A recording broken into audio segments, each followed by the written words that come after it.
سر سب سے پہلے تو مختلف چیزیں ہیں، مختلف سوالات ہوں گے، لیکن سب سے پہلے یہ بتائیے گا کہ اس وقت صورتحال کیا ہے دھرنے کے حوالے سے، اور آگے جماعت اسلامی کی اسٹریٹجی کیا ہوگی؟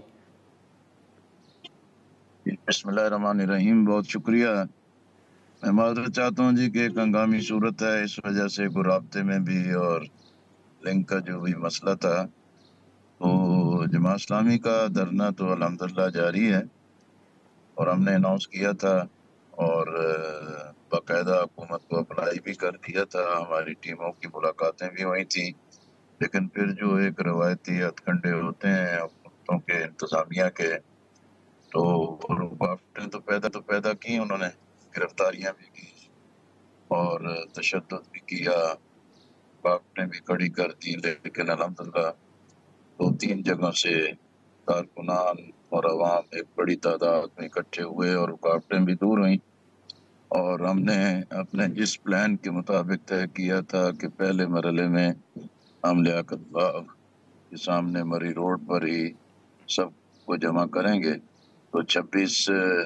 نمبر سے، اور اس کے بعد شکر پڑیاں 0 پوائنٹ سے ہمارے قافلے پھر روانہ ہو گئے اور یہاں ابھی تک موجود ہیں۔ یہ دھرنا تو جاری ہے۔ پھر اس طرح جو ہمارے بنیادی مطالبات ہیں وہ تو یہی ہے کہ بجلی کا جو ٹیرف ہے وہ اپنا قابل برداشت ہے، اس میں عوام جی ریلیف چاہتے ہیں، آئی پی پیز کا جو بوجھ ہے اور ان کی جو بدترین صورتحال ہے، اس کی وجہ سے نہ صنعت چل رہی ہے، نہ زراعت چل رہی ہے، اور نہ ہی کاروباری اور سرمایہ کاری کی صورتحال ہے۔ پھر تنخواہ دار طبقے پر جو ٹیکسوں کا ایک ظالمانہ صورت پیدا کرتی ہے، پیٹرول کی قیمت لیویز کی وجہ سے ناقابل برداشت ہے، اور جس سے پھر صنعت بھی، تجارت بھی اور زراعت بھی ایک بہت ہی زبوں سے دوچار ہے۔ ہم اس پہ ریلیف چاہتے ہیں۔ ہم نے کہا ہے کہ بھی ہمارا یہ پارٹی ایجنڈا نہیں ہے، یہ قومی اور عوامی مفادات کی چیزیں ہیں۔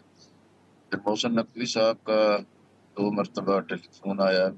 جی بالکل سر، بلکہ 3 بالکل میں وہی مرتبہ۔ پوچھنے والا تھا کہ محسن نقوی صاحب نے یہ بھی خبریں آئیں کہ آپ سے رابطہ کی ہے، تو اس میں سر کیا گفتگو ہوئی ہے؟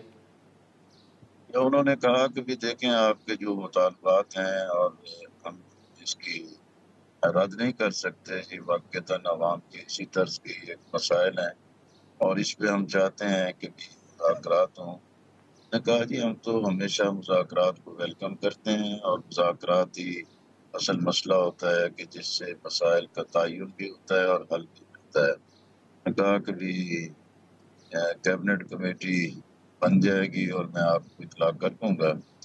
پھر ان کی طرف سے اطلاع ہوئی، لیکن میں نے کہا کہ بھی ایسی کمیٹی ہو جس سے سنجیدگی بھی ہو اور پتہ چلے کہ واقعتاً مسائل کے حل کی طرف آگے بڑھ سکتے ہیں۔ جی پہلے انہوں نے یہی کہا کہ رانا ثناء اللہ صاحب، امیر مقام صاحب، تیسرے رکن شاید طارق فضل چودھری صاحب شامل ہیں۔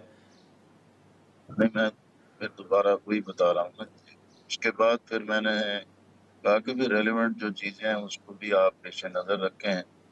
تو پھر جو ہمیں اطلاع ملی کہ بھی اس میں وزیر توانائی اویس لغاری صاحب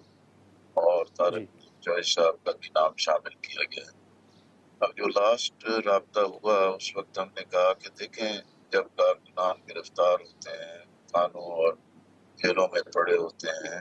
اور جن کا کوئی ایسا قصور اور گناہ بھی نہیں ہے،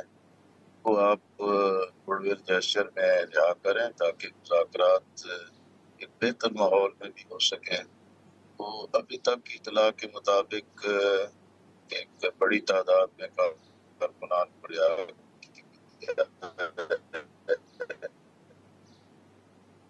ٹھیک ہے۔